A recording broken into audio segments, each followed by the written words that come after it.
ይኸውልሽ ምሩ ከባለቤቴ ጋር አዲስ የገዛነው ቤትና መኪና ስላለ አንቺም ከባለቤትሽ ጋር መተሽ ብትመርቁልን ደስ ይለናል። እሩሽ ልንገረው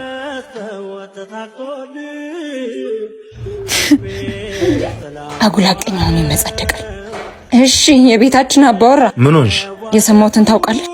ምን ሰማሽ? የጓደኛ ሚስት እንዲኖራት የምትመኘውን ህይወት ነው የምትኖረው። ታድላ። ሰው እንደ ቤቱ ነው የሚኖረው። የሰው አትመኝ። እንደ ቤቱ እዚህ ሽሮ የሚያርብኝ ቤት እንደሷ መኖር ባልችል ልመኘው እንጂ። አታማሪ ነው። ሁሉም የድሉ ነው የሚኖረው። ደግሞ ፍቅራችን ይበልጣል። እኔ እወድሻለሁ። ፍቅራችን? አዎ ፍቅራችን።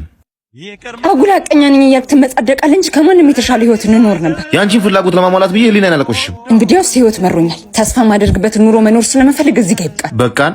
ከፈጣሪ ጋር የሚያጣላኝን ገንዘብ አልፈልግም። ቁርጡን ያወቀ ሰው ደግሞ ምርጫ ማለት ምርጫው አንቺ ነው። ይኸው መሄድ ትችያለሽ። አላስም ለራሴ እኔም ካሁን ወዲህ